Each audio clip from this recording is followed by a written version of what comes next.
Escuela Bíblica a la luz de la palabra, escudriñando las Escrituras. Oh, cantadmelas otra vez, bellas palabras de vida. Hallo en ellas mi gozo y luz, bellas palabras de vida.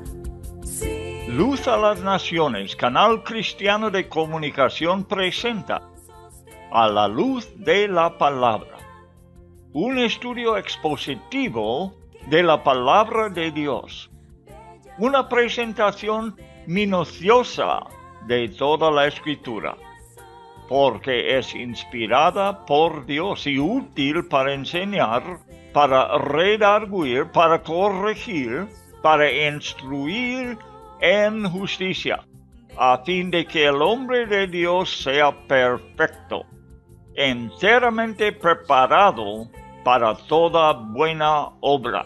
Palabras de vida, bondadoso te salva y al cielo te llama. Qué bellas son. Escuela Bíblica a la luz de la palabra, edificando sobre la roca. Qué bellas son, bellas palabras de vida.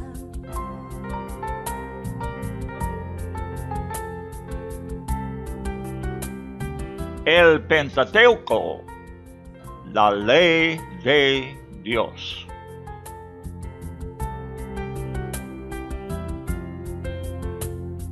Grato el cántico sonará, bellas palabras de vida.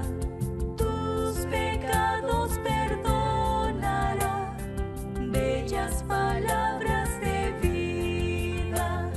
Sí, de luz y vida, son sostén y guía.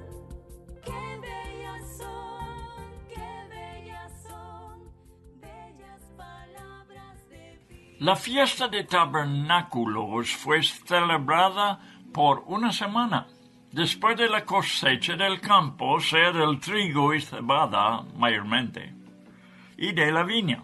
Fue la séptima y última fiesta del año hebreo, que ocurrió en el día 15 del séptimo mes. Según nuestro calendario, sería el fin de septiembre y el principio de octubre.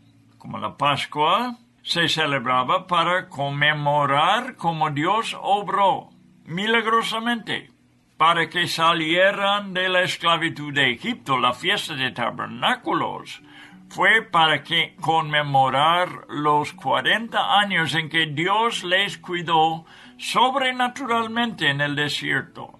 Tendrían que salir de sus casas y morar en tabernáculos o tiendas para esta semana. Los tabernáculos fueron crudamente construidos de ramas de palmeras o ramas de árboles frondosos y sauces. El primer día y el último día fueron días de convocación.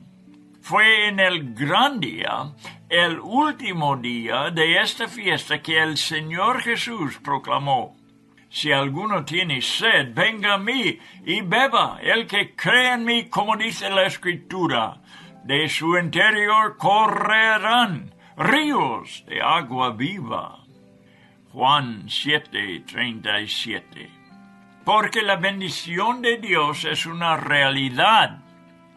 Será celebrada la fiesta con alegría verdadera. Dios no quiere nada fingido. Todo lo que le consagramos a Él tiene que salir del corazón. En su presencia hay plenitud de gozo y Dios desea un pueblo gozoso, celebrando todas las bendiciones que Él derrama sobre nosotros gratuitamente. Esta fiesta fue un contraste con el día de expiación y celebrados 5 días después, cuando la gente ayunaba y lamentaba sus pecados. Es un principio en las maneras de Dios que Él cambia el lloro en danzas. Son mencionados las 3 veces que se aparecerán en Jerusalén cada varón. Se presentará para la Pascua, junto de los 7 días de pan sin levadura. Aparecerá otra vez para la fiesta de las semanas, 50 días o Pentecostés, y otra vez para la fiesta de tabernáculos. Las fiestas fueron acompañadas de sacrificios y ofrendas. Muy buenas tardes, amigos. Bueno, vamos a ver mucho provecho.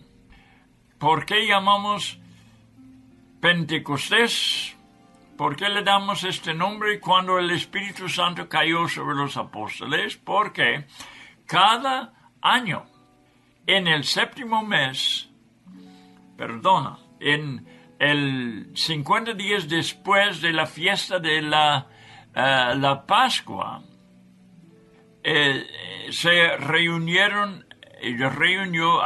acostumbraba a reunir todo judío, todo varón, en Jerusalén, y fue en aquel día cuando la gente, los judíos de todo el mundo conocido en aquel entonces, reunieron para el Pentecostés, que el Espíritu Santo fue derramada sobre los 120 que se encontraba en el aposento alto, y de allí en adelante empezaba a celebrar la realidad de lo que las fiestas eran solamente ejemplos o símbolos. La realidad del Pentecostés es la plenitud del Espíritu Santo en el corazón humano. Hemos hablado de que en este día debían celebrarlo con gozo, pero un gozo del corazón. Así que estas cosas vienen del Señor. Si son verdaderas, si son del corazón, Dios las tiene que meter en nosotros. Y entonces la alegría será verdadera. Bueno, estamos estudiando aquí en el Pentateuco, en los 5 libros de Moisés, en lo que es llamado la ley. En estos 5 libros queremos, como en toda la Biblia, recibir una revelación de quién es Dios, verdaderamente, sin fallar. Veremos la persona, quién es Dios, cómo es Él, qué es lo que Él demanda, qué es lo que quiere que nosotros evitemos. Pues estamos para conocer a este Dios bíblicamente, por medio de las Escrituras. Hay que comprobar que el Dios que nosotros adoramos, sea el Dios de la Biblia, porque es posible inventar en nuestra cabeza, en nuestras imaginaciones, dioses falsas, dioses ajenas. Es la idolatría, lo que nosotros por nosotros mismos inventamos, según nuestros gustos, según nuestras conveniencias, según nuestros deseos, según nuestra conveniencia, ¿ve? Lo que nos parece convenientes. No, hay que adorar el Dios de la Biblia y tenerlo seguro que el Dios que adoremos sea el Dios de la Biblia. Bueno, la meta de toda la Biblia, empezando en Génesis, donde hemos empezado en este estudio hace 2-3 años ya, es, pues, ver y conocer a este Dios. La Biblia es una sola historia. Apunta hacia la cruz. Apunta hacia el Evangelio. Toda la Biblia es sobre el Evangelio de Dios. Todo el Antiguo Testamento apuntaba en esta dirección.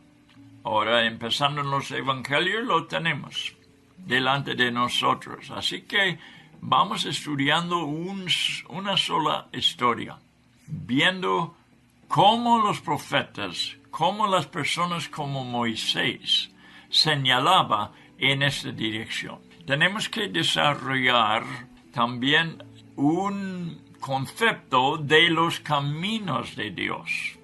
Los caminos de Dios, ¿dónde los aprendemos? Los aprendemos en la Biblia. No hay otro libro en todo el mundo que nos describe los caminos de Dios. Nos describe los libros del mundo, toda la literatura que hay, nos enseña sobre lo que es el camino del hombre, cómo el hombre mejor camina en este mundo. Pero hay un camino mejor, que es el camino de Dios, que es más alto que nuestros caminos, que tenemos que andar en esos caminos para andar junto a nuestro Creador. Tenemos que reconocer esos caminos, ver lo que es de Dios, ver lo que Dios está diciendo en cuanto de sus maneras de tratar los asuntos, especialmente con los seres humanos. Queremos que este estudio hoy, una vez más, yo oro por eso, yo pido a Dios que nosotros nos juntemos con el propósito de recibir algo en nuestro corazón. Es más allá de nuestros pensamientos y nuestro intelecto. Queremos entrar en lo espiritual que es la Biblia. La Biblia no es, en primer lugar, una explicación, sino una declaración de lo que Dios es. Y queremos que estas cosas, las cosas declaradas por Dios, entren en la profundidad de nuestro ser, donde puedan estar siempre, donde nos transforma, donde nos prepara para el cielo. Principalmente no es para nuestras emociones. Así que no es intelectual, principalmente estoy diciendo. Yo sé que el intelecto está involucrado. Yo sé que las emociones están involucradas. Pero principalmente la Biblia es espiritual y tenemos que recibirlo espiritualmente. Por eso tiene que ser más que una enseñanza hecha por profesores expertos en el asunto, porque no es principalmente intelectual. Si vamos a recibirlo de Dios, como Dios quiera, tenemos que recibirlo espiritualmente.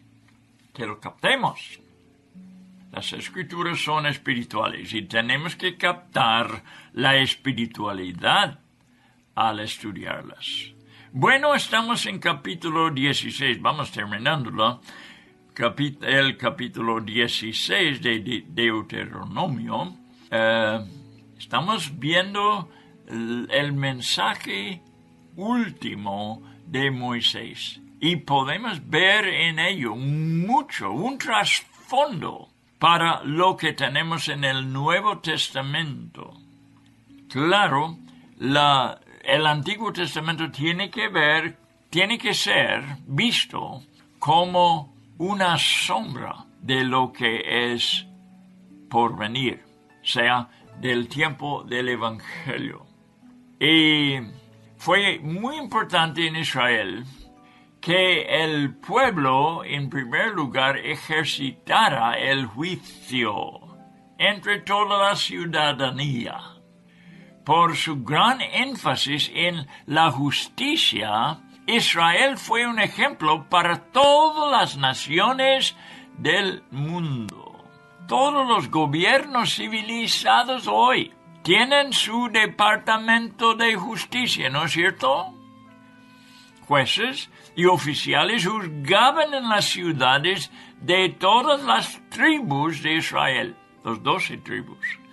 Y Moisés demandaba que ellos hicieran lo justo. Tendremos que empezar leyendo en capítulo 16 y versículo 18. Vamos allí. Un momento para leer las Sagradas Escrituras. Qué privilegio es fijarnos en lo que Dios mismo nos ha dado. Capítulo 16 y el versículo 18. Jueces y oficiales pondrás en todas tus ciudades que Jehová tu Dios te dará en tus tribus, los cuales juzgarán al pueblo con justo juicio. No tuerzas el derecho, no hagas acepción de personas, ni tomes soborno. Estas son cosas básicas para la justicia que menciona aquí. De no hacer acepción de personas. Dar justicia a uno y no a otro, sino que la justicia sea aplicado como debe ser en cada caso, por medio de jueces y oficiales, los cuales juzgarán al pueblo con justo juicio. Bien, entonces no tuerzas el derecho, no hagas acepción de personas, ya lo hemos dicho, ni tomes soborno. Este tuerce la justicia cuando tomamos de él que nos ofrece dinero quizás, o algún regalo para que le hagamos el juicio a favor de él. Este es una corrupción y se hace hasta el día de hoy. Algunos políticamente, algunos por alguna conveniencia, algunos jueces estoy diciendo, toman soborno. Quizá no es dinero siempre, sino alguna promesa, alguna cosa política que quieren lograr y tuercen la justicia, lo contamina de esta forma. Bien,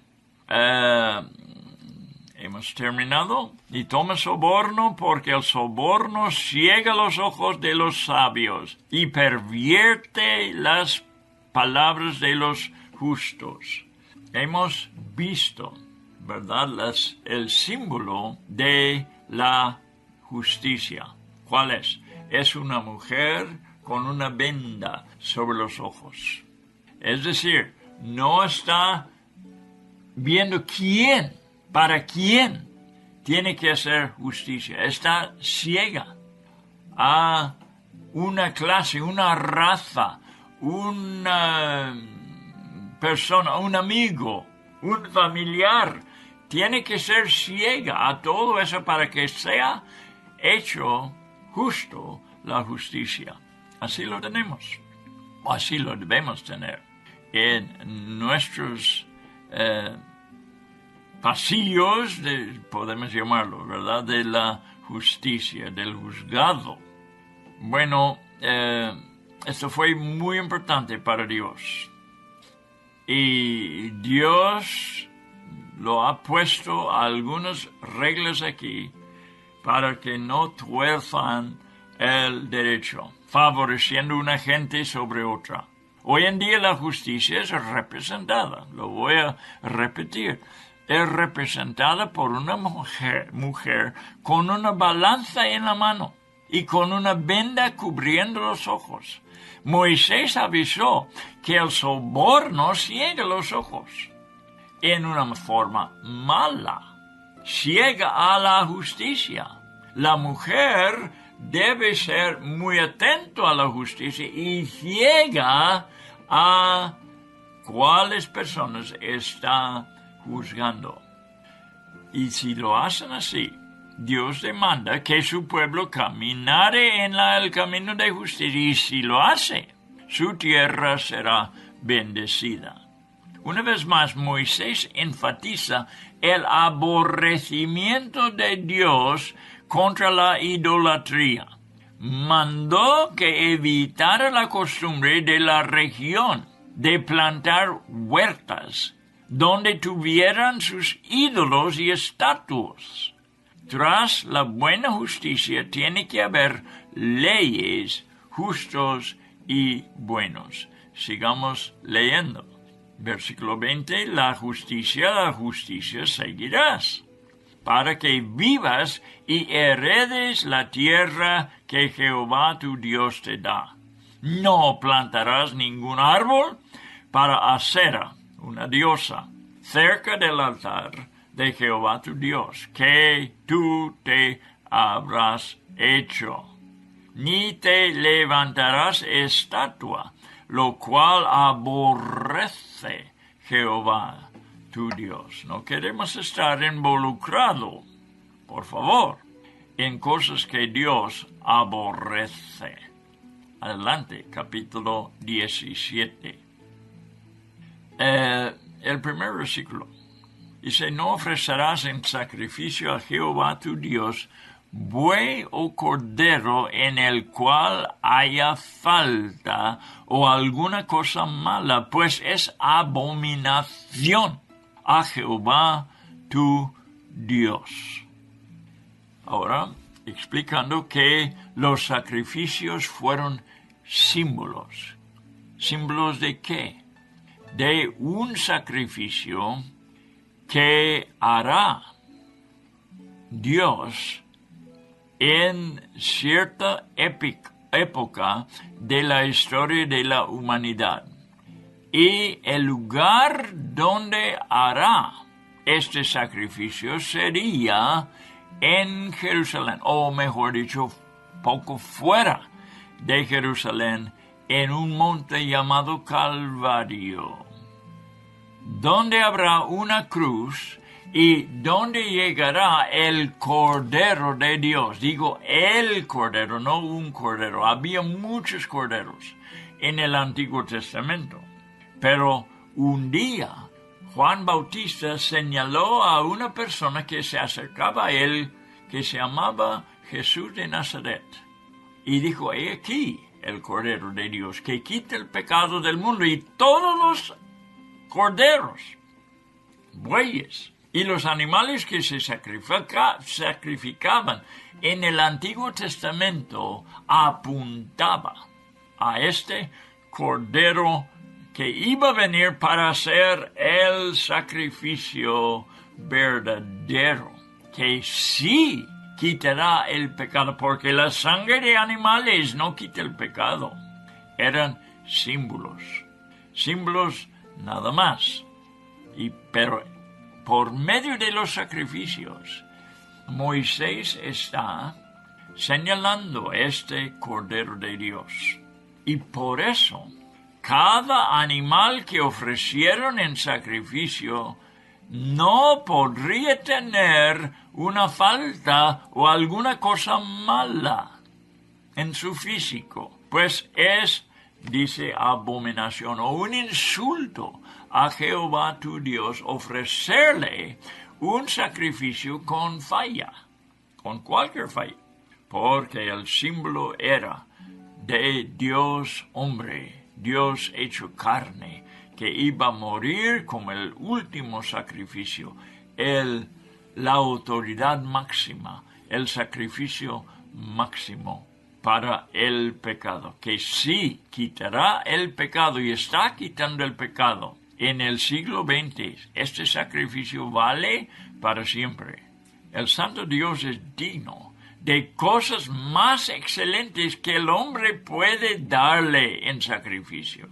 Por eso, hay que darle lo mejor que la persona tiene a su disposición. En Marcos 14, cuando María, ¿se acuerda la historia? Derramó el alabastro de mucho precio.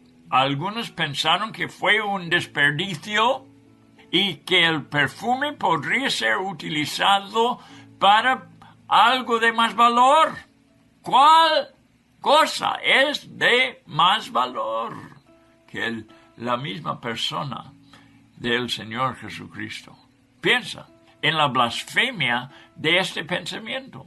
Discípulos lo estaban pensando, que el perfume podría ser vendido y utilizado para ayudar a los pobres. Para ellos eso fue una causa mayor, digo, pero era una blasfemia.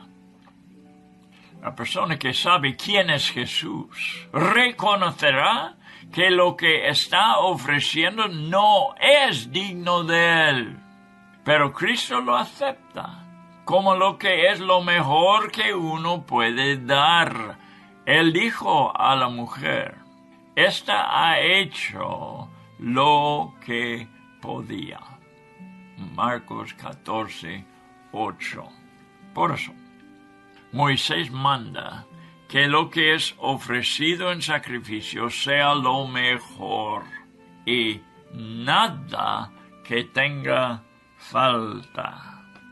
El segundo asunto que tomamos en cuenta es que para que el sacrificio tome el lugar del pecador, porque para eso fue un sacrificio, era un sustituto que tomaba el lugar del mismo hombre, fue sacrificado, fue matado, derramó su sangre para el que lo ofrecía, para el hombre que trajo el animal para tomar su lugar, para que el sacrificio entonces tome el lugar del pecador, represente el sacrificio de la cruz, que tenía que ser perfecto para no morir por sus propios pecados.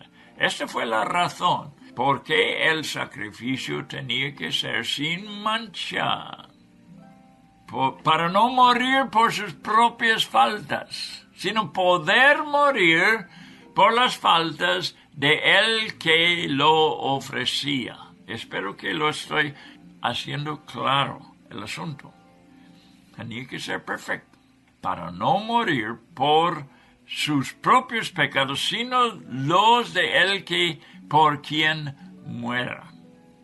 En el siguiente versículo, cuando se hallare en medio de ti en alguna de tus ciudades que Jehová tu Dios te da. Nada lo que Israel tenía originaba en sí, en la misma nación, sino Dios daba lo que ellos podrían utilizar, ¿verdad? Así que Dios manda lo que deben hacer en esas ciudades. Hombre o mujer que haya hecho mal ante los ojos de Jehová tu Dios, traspasando su pacto. ¿Cuántas veces se trata la idolatría como una gran ofensa contra Dios? En versículo 3 se trata de la astrología, que comúnmente se practica hasta la fecha.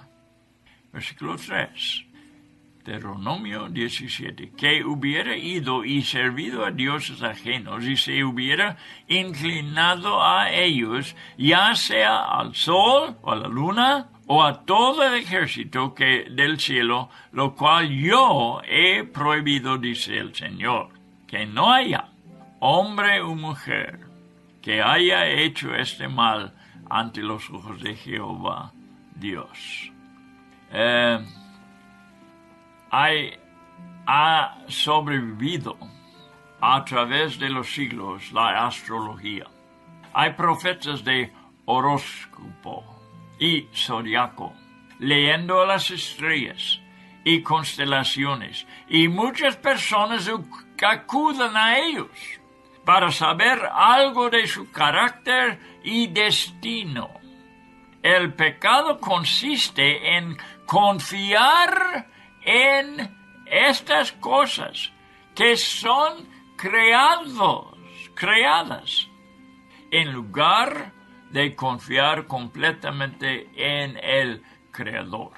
La lógica en prohibirlo es muy obvia, tratando con una mentalidad torcida que no honra a Dios sobre lo que Él ha hecho. Este es el asunto. Esta es la injusticia en hacerlo. La insensatez lo podemos llamar también. En versículo 4, entonces, y te fuera dado aviso, y después que oyeres y hubieres indagado bien, la cosa pareciere de verdad cierta, que tal abominación ha sido hecha en Israel. Se tenían que investigar el asunto, a ver si estaban practicando la idolatría en Israel. Tenía que investigarlo bien, porque esa es una injusticia, es una falta, es un insulto a Dios. La justicia siempre demanda la certeza de la acusación, investigando bien el asunto, como dice en el versículo 4, con evidencias.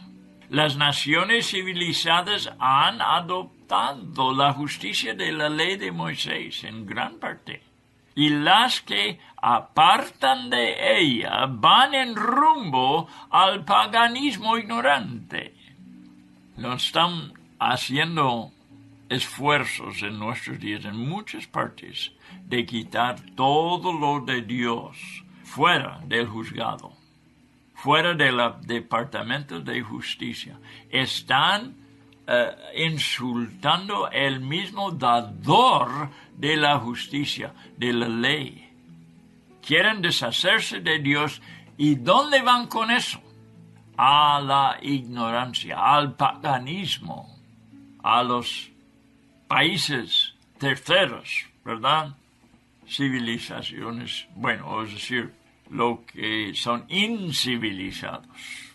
Hallando el hombre o la mujer culpable, la sentencia aplicada en Israel fue, escucha, apedrearle. El cristiano debe reconocer lo que voy a decir ahora, aunque la sociedad no lo acepta, que el peor crimen es lo que se hace contra Dios, no contra la humanidad. Peor es el crimen contra Dios, incomparable a lo peor que uno puede hacer contra su prójimo. Merece la pena de muerte y será aplicado en el día de juicio final. Sépalo, que los pecados hechos contra Dios son los peores y hasta el día final de juicio veremos la pena de muerte, la pena de castigo eterno aplicada a la persona que ha faltado delante de Dios. Bien, Dios es incomparable. Y le repito, lo peor que uno puede hacer contra su prójimo no es comparable a cualquier cosa que ofende a nuestro Creador. Merece la pena de muerte y será aplicado en el día de juicio, estoy diciendo. Versículo 5 dice, entonces sacarás a tus puertas el hombre o a la mujer que hubiere hecho esta mala cosa, sea hombre o mujer, y los apedrearás, y así morirán. Así fue aplicado la justicia, y en verdad es poco la pena en comparación al pecado cometido, porque el pecado es contra un Dios infinito. Y tal pecado es infinito y la pena será infinita. Recuerda esto, es muy importante. Muchas veces justificamos a los hombres y al hacerlo insultamos a Dios y le quitamos su gloria y su honra, para favorecer otra vez la creación que es un ser humano. Bueno, hay que tener cuidado con estas cosas. Vemos justicia otra vez en que el testimonio tenía que ser confirmado por cuando menos 2 personas. Nunca una sola persona. Por el testimonio de una sola persona. No fue suficiente en Israel. Tenía que haber cuando menos 2 personas. En el juicio de Jesús, ¿se acuerdan? No pudieron hallar dos testigos que estuvieran de acuerdo y por eso la sentencia fue ilegal. La sentencia contra Jesús en muchas formas fue ilegal, pero esta es una de las maneras, porque la ley demandaba 2 testigos y contra Jesús no pudieron hallar 2 que estaban de acuerdo contra Jesús. Los testigos tenían que ser los que primeramente echaran las piedras. Fue esencial que Dios fuera honrado en Israel y el pueblo tenía que ejercitar cada vez la justicia. Bien, versículo 5 no lo hemos leído. Entonces sacarás a tus puertas, o sí. Sí, yo creo que sí lo hemos leído. Ahora proseguimos a versículo 6. Por dicho de 2 o de 3 testigos morirá al que hubiera de morir, no morirá por el dicho de un solo testigo. La mano de los testigos caerá primero sobre él para matarlo, y después la mano de todo el pueblo. Así quitarás el mal de en medio de ti. Haciendo justicia se quita lo malo que hay en la sociedad. Muchas veces tenemos muy confundidas las cosas. Intentando de ser misericordioso a los hombres, deshonramos a Dios. Y hubo siempre casos difíciles de determinar cómo hay hoy en día. Y por eso el hombre necesita la ayuda de Dios en la justicia.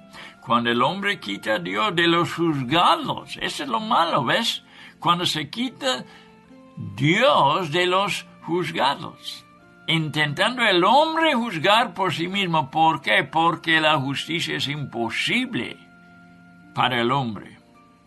Los jueces, los jurados, deben recibir el apoyo y la ayuda de Dios para llegar a la justicia. El hombre solo no lo va a hacer.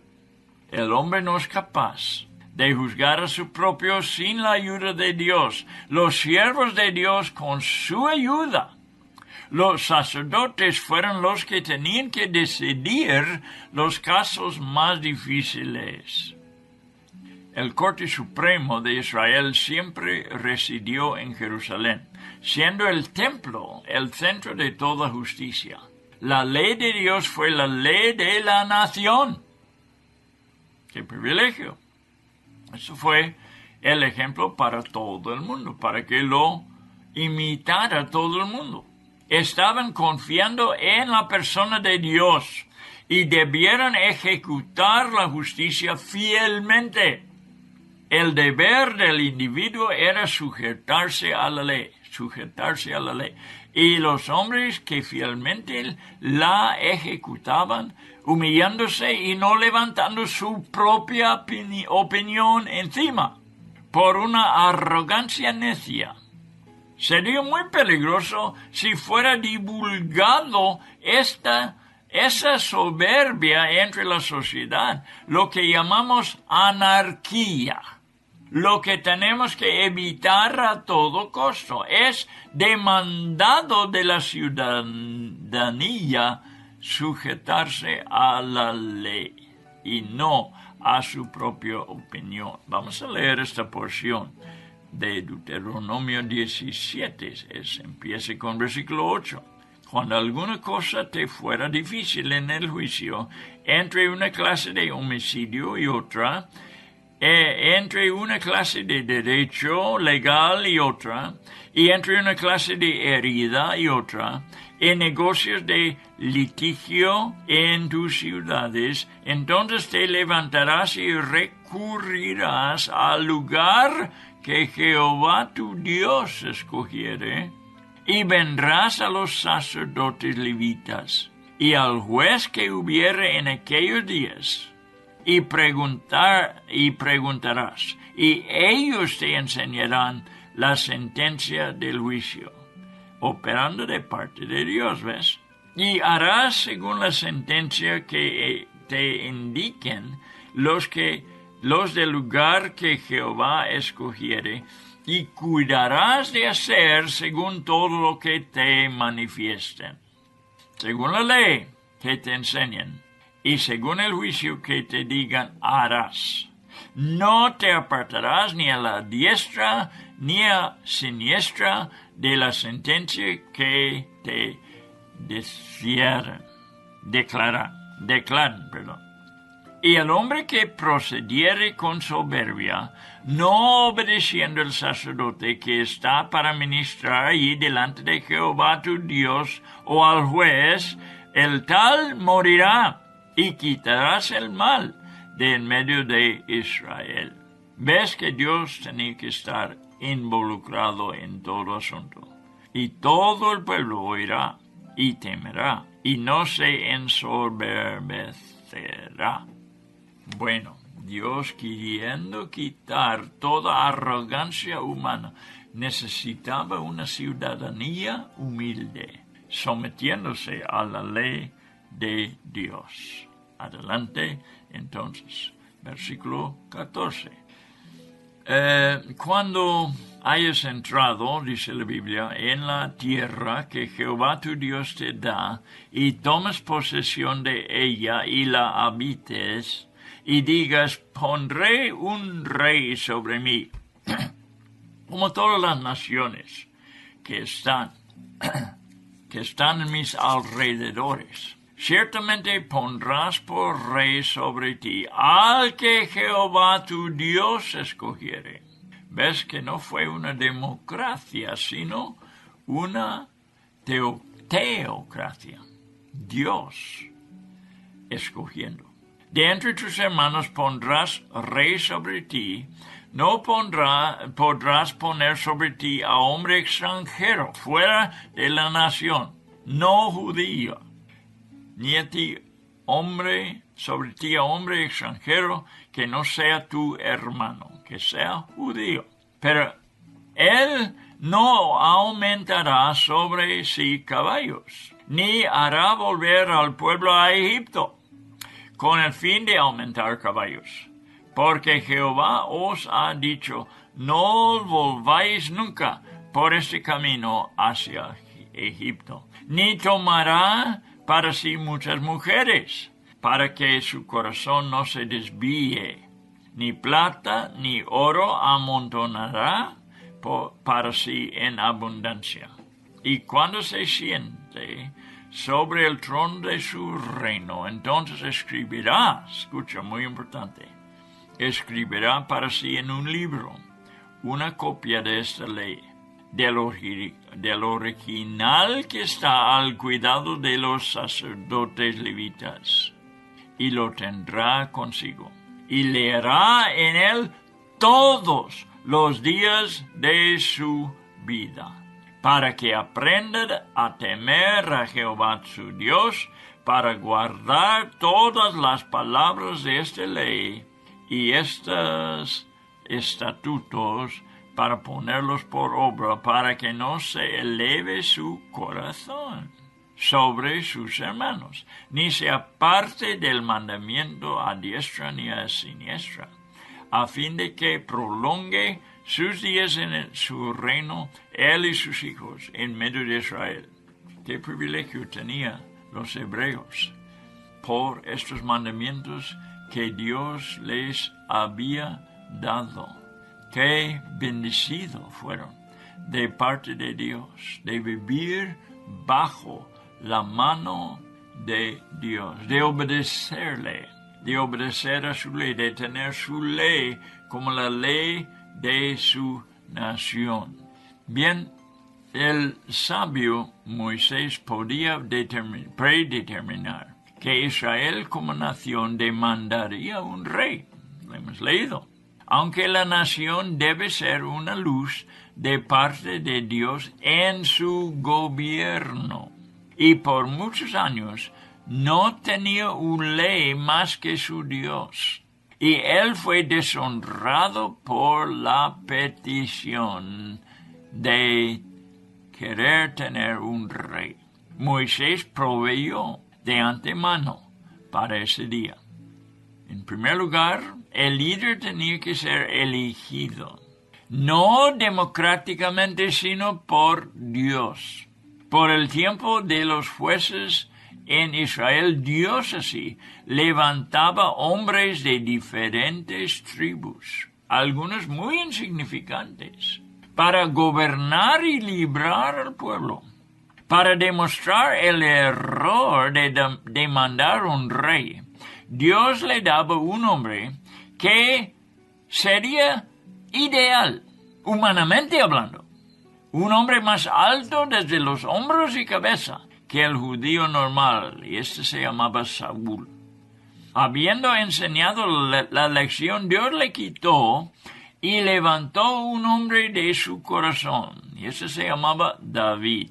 Y desde entonces, su descendencia fueron los únicos que reinaba legítimamente, aunque había malos líderes entre ellos también. Pero Dios estaba estableciendo su plan eterno al enviar a un Cristo, un rey, para salvar la humanidad de sus muchísimos pecados. Él procedía de la descendencia de David en cuanto a su humanidad. Su deidad procedía de su Padre del cielo. Otro requisito del candidato para el reino era que tenía que ser nacido entre la nación israelita. Muchas naciones en estos tiempos también demandan que el candidato para presidente sea nacido en su propio país. La ley demandaba así que el rey sea muy leal, amando a la nación y al pueblo. El candidato debiera ser un siervo público, no un egoísta o un déspota, enriqueciéndose por su posición política. Salomón fracasó por no sujetarse a esta ley y tomó muchas mujeres que le desviaban su corazón. Se metió en la idolatría feamente. David. Bien, aquí sigue un punto importantísimo, no solamente para el rey, sino para todo el pueblo, incluso los cristianos del siglo XXI. Dice, mandó Dios que el rey escribirá para sí una copia de la ley. Cada cristiano, como un sacerdote real, debe tener también su propia copia de la Biblia. Debe ser una copia totalmente fiel a la original. Mira cómo lo demandaba Dios aquí. Léelo otra vez este capítulo para que vea que lo que Dios demandó entonces todavía sigue legítimo hasta el día de hoy. Aquí pudiéramos entrar en la historia de los manuscritos de la Biblia, Antiguo y el Nuevo Testamentos, y cómo copistas han procurado copiar sin error y preservar los manuscritos para la siguiente generación. Hay un gran ejemplo de lo que estoy hablando en los rollos del Mar Muerto, el descubrimiento más significante de toda la historia para el cristiano. Fueron descubiertos rollos perfectamente copiados, de forma que los hombres usaban después para copiar las escrituras, lo que tenemos en la Biblia, fueron iguales que los que fueron escritos, Quiero decir, que los del Mar Muerto fueron iguales que los que fueron copiados muchos años después. Fueron muy estrictos en escribir y no hay errores copistas. Hombres prudentes deben estar a cargo de esta responsabilidad muy, muy seria.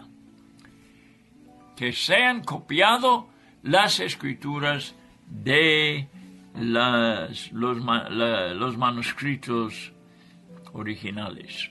El rey no podría dejar que su copia recogiera polvo, desarrollando el hábito de leerla diariamente mejor.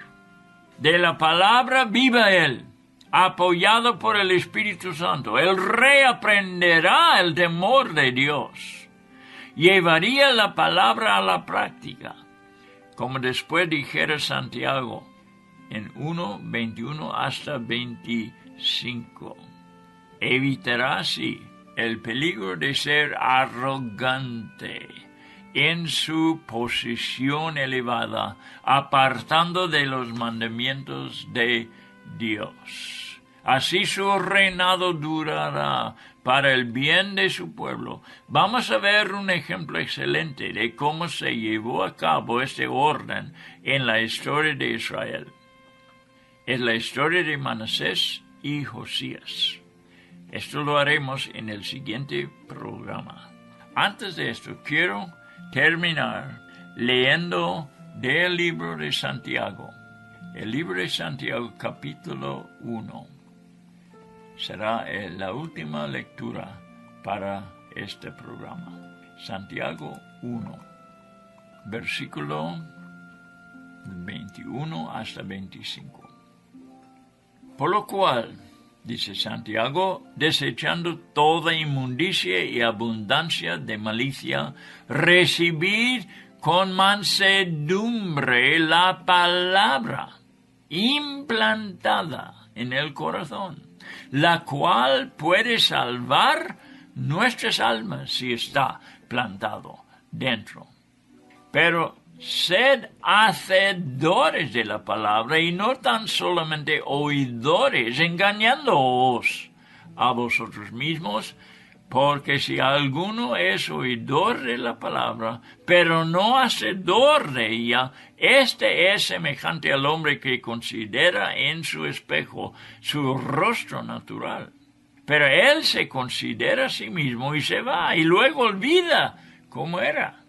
Mas el que mira atentamente en la perfecta ley, la de la libertad, el Evangelio, está hablando de eso, y persevera en ella, no siendo oidor olvidadizo, sino hacedor de la obra, éste será bienaventurado en lo que hace. ¿Y qué deseo tenemos nosotros? Tenemos el deseo que el oidor sea bienaventurado en lo que hace.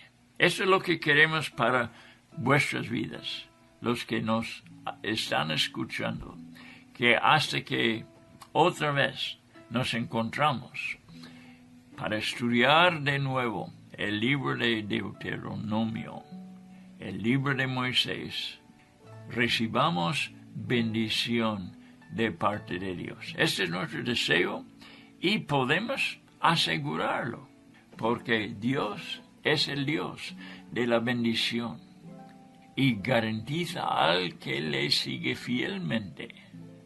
El que es su discípulo recibirá bendición por toda su vida. Hasta la próxima vez.